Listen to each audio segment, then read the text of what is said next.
Bonjour, François Dumaine de letsgoplayoutside.com. Aujourd'hui, on a le plaisir d'avoir Réal Bélan avec nous. Merci Réal. Écoute, c'est un grand plaisir. Content de te rencontrer. Ben ouais, moi aussi. La radio m'a fait découvrir un nouveau Réal. En fait, je connaissais l'humoriste, mais je connaissais moins l'humain. Puis j'ai appris à te découvrir, puis j'adore la personne, tes valeurs que tu propages avec la radio. Puis dans le fond, la vidéo, c'est un peu dans la même lignée. Okay. Peut-être t'entendre sur des sujets que tu as parlé moins, soit à la radio, soit dans toutes sortes de médias. Ouais. Donc, je sais que tu habites dans le Nord. Ouais. Ouais. Ben oui. Tu es un grand amoureux de la nature. Absolument. Moi, j'ai été élevé sur un bord de rivière. Donc, tous les jours, quand j'étais petit, j'allais à la pêche. L'hiver, j'allais à la pêche à la glace. Okay. Je me promenais autour parce que c'était une île. Je faisais le tour de l'île comme une espèce d'expédition. Puis, j'étais constamment dehors, tu sais, des jouets à cachette pendant des heures. Jouer au hockey sur la rivière, c'était J'étais plus souvent dehors qu'à l'intérieur, finalement. Puis, avec le temps, j'ai retrouvé un setup comme ça dans les Laurentides. Un grand terrain, de quoi m'amuser, de quoi me promener, faire du vélo de montagne, de la raquette, jouer au hockey pas loin. Écoute, je suis presque toujours dehors, en fait. OK, fait que ça veut dire, en plus, tu fais plein de sports. Oui. Je parle dans ton setup, mettons, adulte, présentement. Autant raquettes, plein de choses. Est-ce que tu en fais en famille aussi? Ben oui. Tout le monde a des raquettes. Ah oui, tu as communiqué ça à tes filles? Mais les chiens même, ils viennent maintenant. Ah oui? Oui. Tout le monde fait de la raquette chez nous. On fait un peu de ski un petit peu moins, parce que c'est le fun de la raquette, parce que tu es chez vous, tu mets tes raquettes. C'est simple. C'est simple. Ouais, j'aime la simplicité. Puis, dans le fond, est-ce que tu fais d'autres choses, peut-être l'été ou vélo de montagne? Ou... Moi, je suis un sportif comme le tennis. Ça fait partie de ma vie. Là. Je joue 1 à 2 fois semaine au tennis. Quand je peux pas aller en voyage sans qu'il y ait un court de tennis à côté.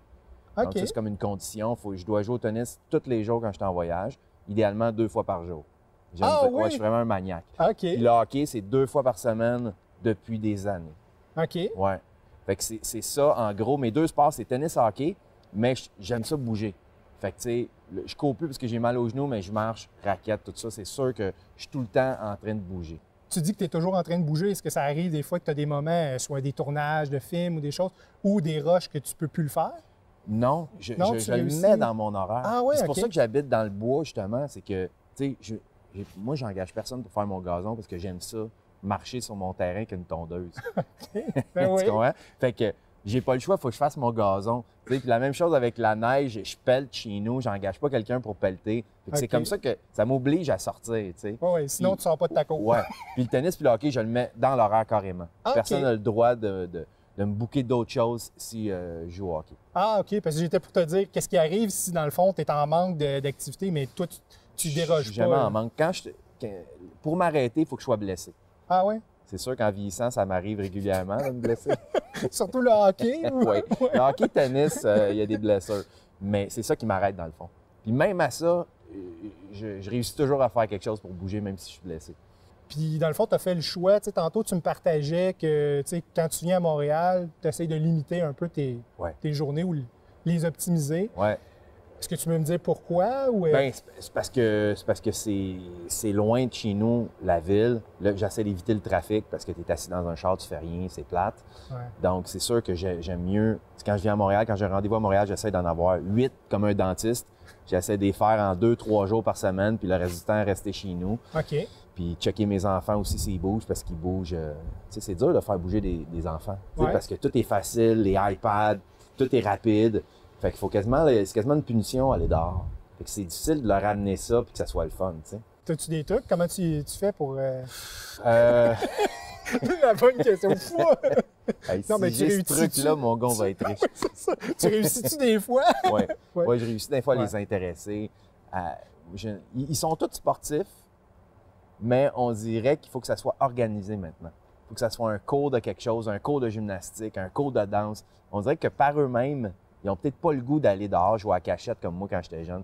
Malheureusement, c'est dommage. On a un super grand terrain chez nous, puis ils pourraient le faire tout le temps. Mais il faut se battre un peu avec ça.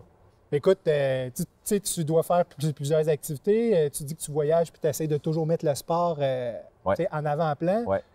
Est-ce que tu aurais peut-être une histoire ou une anecdote qui vraiment t'a marqué ou que pour toi, c'était vraiment cool ce moment-là? J'en ai plusieurs. Écoute, quand on prend des cours de tennis, ma femme, elle savait plus se faire enseigner le tennis en espagnol qu'en français.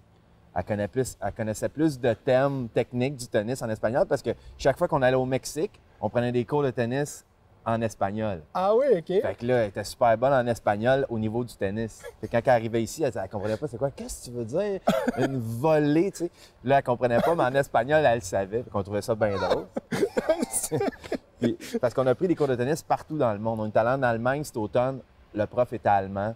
C'était quand même Twilight, là. Mais ils ont toutes sortes de façons différentes d'enseigner. C'est ça qui est le fun aussi.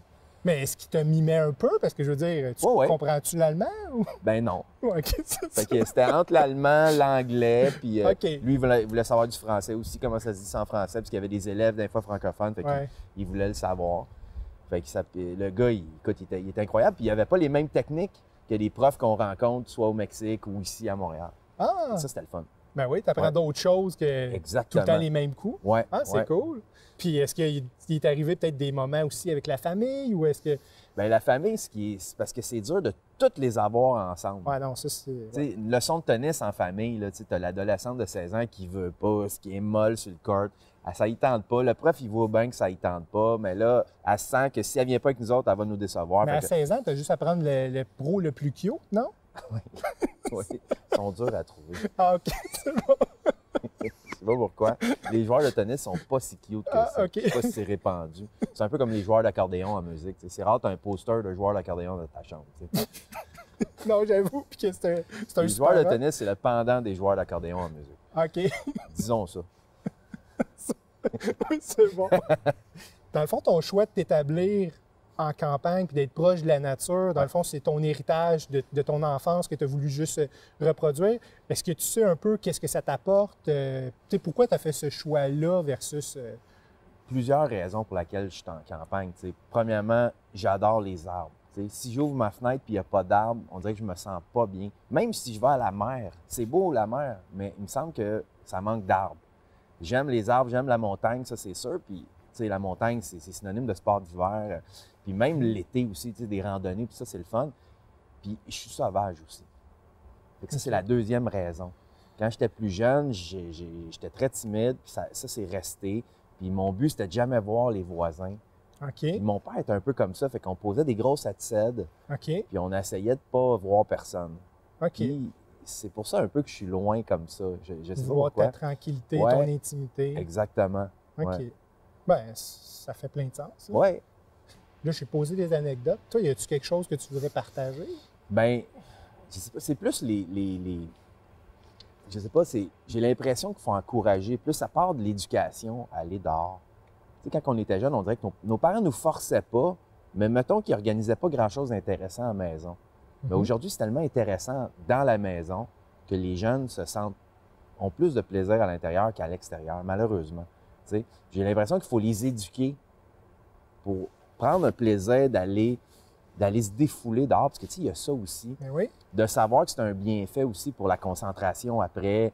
Même, tu sais, ton physique, t'es bien plus en shape, t'es bien moins essoufflé quand tu fais du sport, quand tu t'actives. C'est bon. Puis même que dans un devoir, tu as de la misère dans un devoir, moi, je conseille aux jeunes d'aller courir dehors, jouer dehors. C'est pas obligé d'être long. 20 minutes, 15 minutes. C'est ça. Tu reviens après, puis moi, je le fais en écriture, puis ça marche. Tu sais, je suis bloqué dans quelque chose, j'ai moins de motivation, je vais aller dehors, je vais aller me promener, je vais aller faire quelque chose, je reviens dans la maison, c'est parti. Ça m'a comme oxygéné, je suis heureux après. Oui, c'est vrai que ça fait ça. Ouais. Puis on dirait que ça pourrait être intégré un peu plus au milieu aussi d'écoles, tu sais, que pratiquement, c'est sûr qu'il y a la récréation, mais ça pourrait être dans une routine un peu plus intégrée. Je peux pas croire que dans les écoles, ils vont pas dehors à tous les jours au moins 45 minutes. Ouais. Dans les Laurentides, ils le font. OK. Je suis chanceux, ils amènent les jeunes en ski, en patin, en ski de fond, en raquette. Ça, ils le font dans les Laurentides.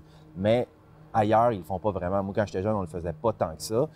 Mais de mettre ça dans une espèce d'horaire pour les jeunes, c'est sûr que ça serait extraordinaire. Je sais pas si ça va se faire. Peut-être Ricardo, là, il va faire un programme, là. Il va faire partie de la réforme, là. Peut-être. Mais c'est vrai que ça serait intéressant. Faudrait que tu invites Ricardo. Es-tu là ton... Non, pas encore. Invite-le. Oui, ça serait bon. Ouais. Écoute, aller cueillir avant de faire frire. Ça serait ça. Faire frire? Ça serait ça l'angle. Là, faire frire, c'est moins santé, par exemple. C'est pas bon. Aller cueillir avant de faire la cuisine. J'essaie de faire une rime. Mais c'était bon. C'était bon. J'essaie souvent de faire rimer, mais ça marche pas tout le temps. Oui, c'est ça.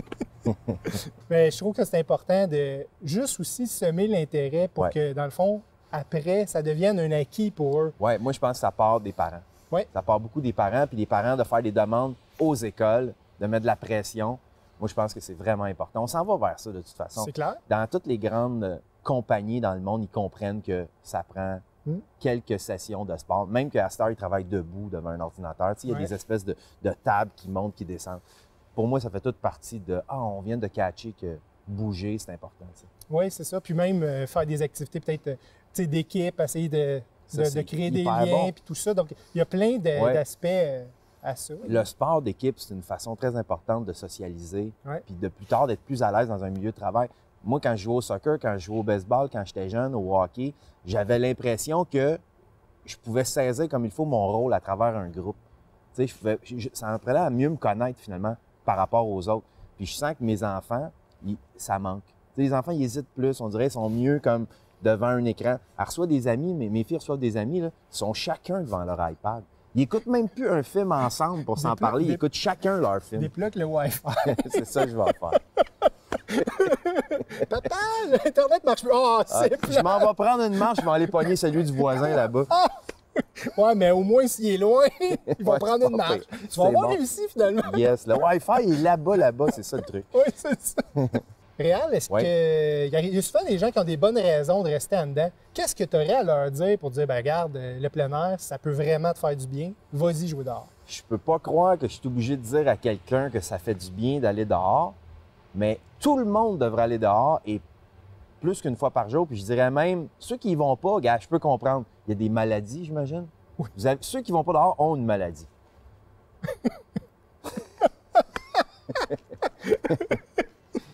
C'est excellent.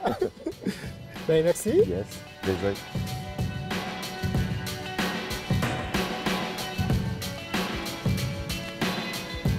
Il y en a qui sortent pas là, à cause de la peau, je sais pas trop, ne peut pas être en contact avec la grosse lumière.